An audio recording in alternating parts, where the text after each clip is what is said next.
She's definitely not a Yui Akari clone, that's for sure. But that's another thing. But it's like all the pep, all the zip that was in Asuka that I liked. That she was not that she was arrogant, but she was cool and confident. And well, I don't know about cool, but she was confident in battle. She had that fire burning on her. She could take on anything she wanted to. We see that in Asuka in 2.0, but we only see it once. And regardless of how the story was structured, we only see that fire burning through her once. But when she goes up against the Eighth Angel, all of a sudden we see that fire and that zip kind of disappears. I'm among equals now. I'm actually having to play along with the other kids, even though I am the best. And all of a sudden, that was just something I really didn't like. They didn't. I suppose it was being episodic. They had to keep that energy, that spirit, that self-confidence, that self-dependence.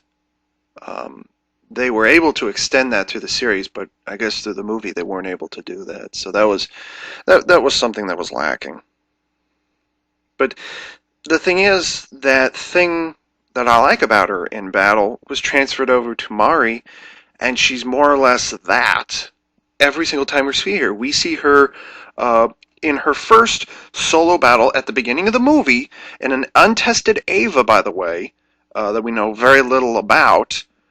She's, oh, I can do this. Oh, darn, I didn't do this. Oh, well, she brushes off the little mistakes that happens, and she's very quick. She adapts very quickly and is like, okay, I'm just going to have to do it this way, and she just knows how everything works. Boom, boom, boom, boom, boom, right down the line. And the third angel which looks like a hell horse, which, by the way, is a very strange angel. It was the third angel, by the way. Didn't put much of a fight, by the way. It was kind of a weird one.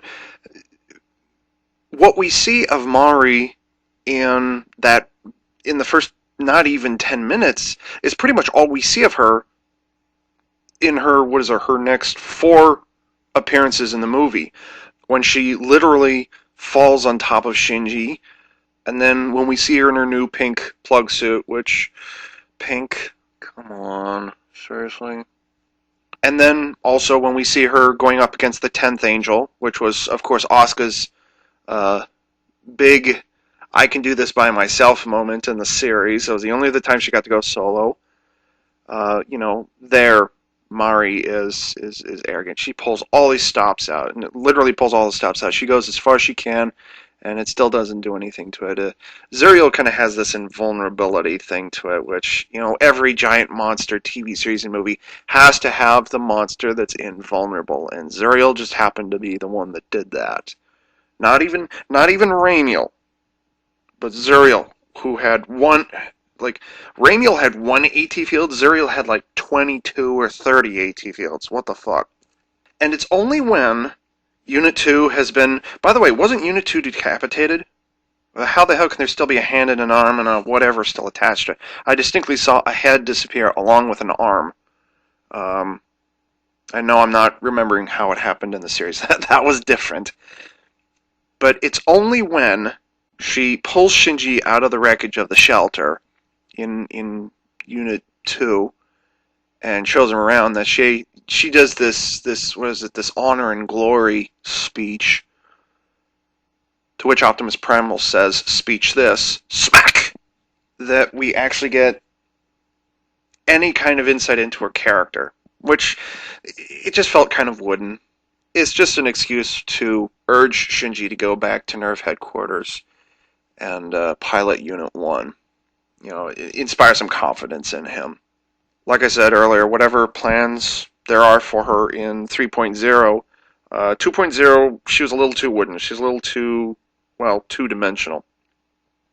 Speaking of the 10th Angel, something else that's kind of bugging me, and I know you have to have this character evolve, and he has to go somewhere interesting. He can't be a nobody.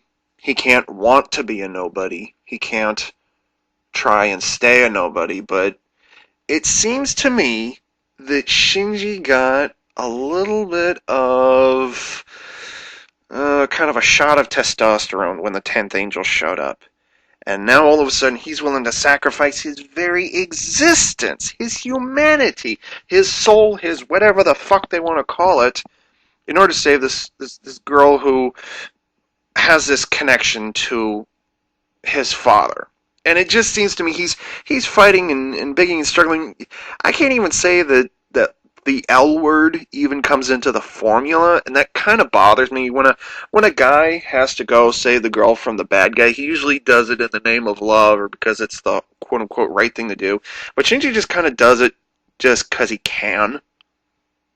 And to me, that's not really very acceptable. I suppose it's just because of all the craziness that's happened. I mean, this is the finale that we're talking about here.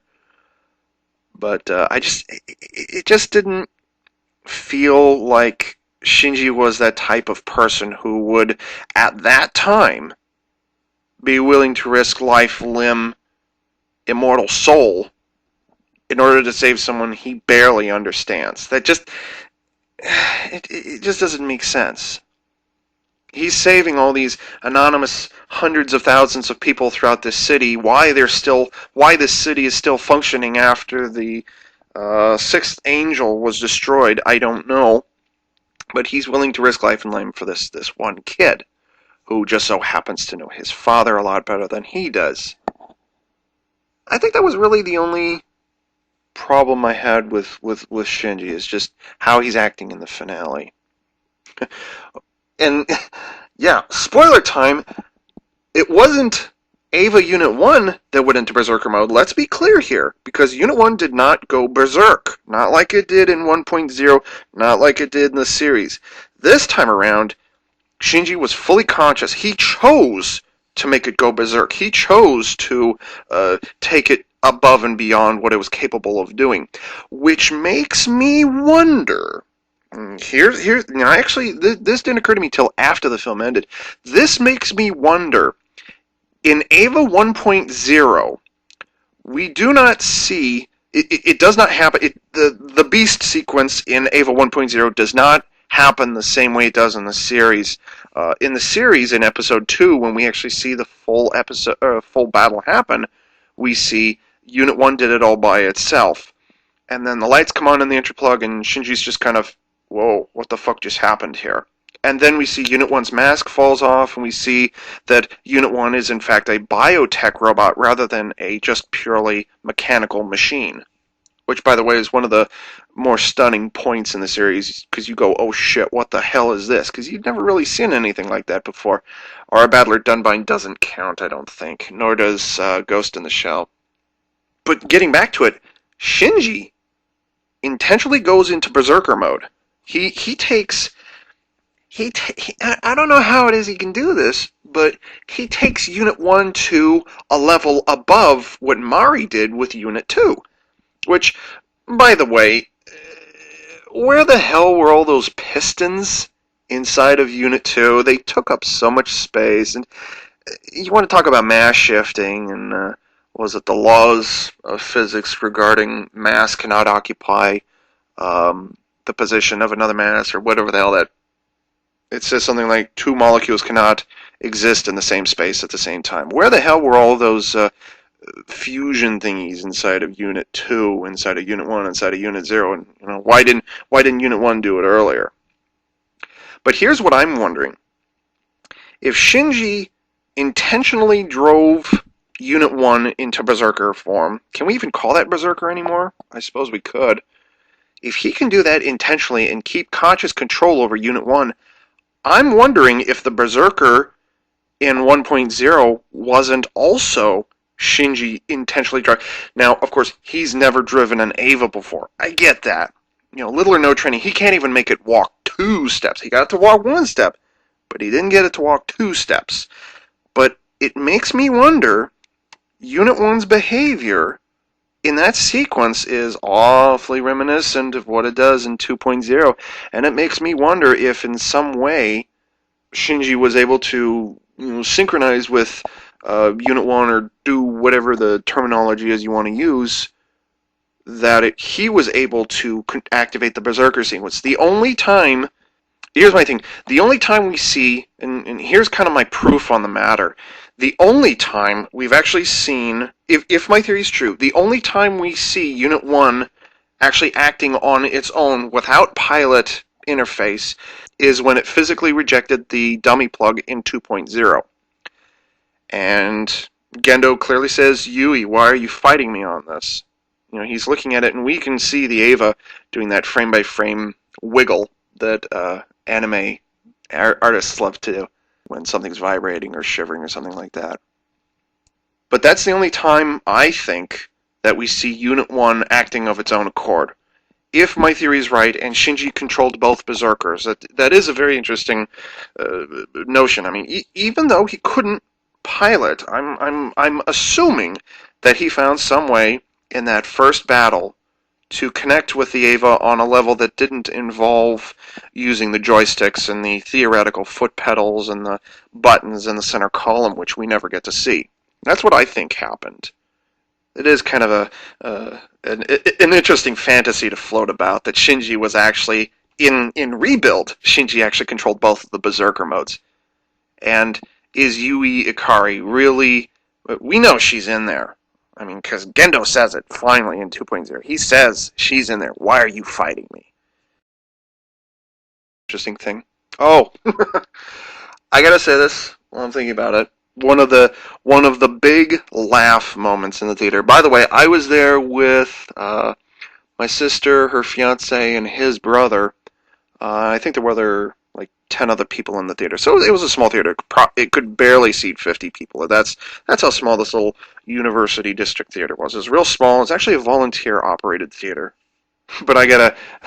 the biggest laugh, easily the biggest laugh, was when Kaji asks Shinji out on a date. Which... that was great. Yeah! It's like... And he leans closer. He's like, I'm just kidding. But that was great. Wow. I totally did not see that coming. That was great. And I was like, okay, this is the person that Misato shot down. I'm wondering if maybe he put some moves on Ritsuko one time, and she caught him, and that drove him away. That could have happened in either the movies or the series. You know, that could have been happened because we all know they're good friends. I'm thinking maybe Kaji pushed his luck one time. Here's something interesting. Now that speaking of Kaji, who I don't think much about him. Who killed him in the series? I have no idea. It had to be his contact from the Japanese government. That would be my guess. It's not Misato. It's not Seele, because he was working for Seele. I mean, I don't think it wasn't Ikari. It was somebody he knew. I think it was his contact. Something which we never got to see in 2.0. Kaji and Asuka in the same room at the same time. Never happened. We didn't get to see Asuka flirting with him, which, you know, we had to have some light moments. Her trying to impress her boyfriend. We didn't get to see that. We didn't get to see her bar her cleavage like she did in the director's cut of episode 23, the 23 or 24, 22. Oh, speaking of cleavage, Jesus, Anna, really? This in 1.0 when we got to see Rei slip into her plug suit, we saw a nipple on a 14-year-old. I saw that the first time I saw that, it didn't register. I was like, oh God, 14-year-old kid. Regardless of what hentai and moe would have you believe. And you know the enhancements that these poor kids get online, the complete and utter disregard for the age restriction would have you believe. When Rei slipped into that plug suit in 1.0, I physically turned away. I was like, oh God, shit. It was the first time we ever saw a plug suit put on properly. Oh, it goes on through the neck? Oh, really? What are all those other seams for? They don't put the backpack on. Oh, the backpack's fully attached. We've never seen that done before. It had to happen in that scene, but you see Rei's nipple, and I was like, oh shit, that was not cool. Like, you can have the funny censorship. Shinji falls on top of her in 1.0, and his hand is on her breast, and that's it. She stands up, and the animators intentionally don't put it there.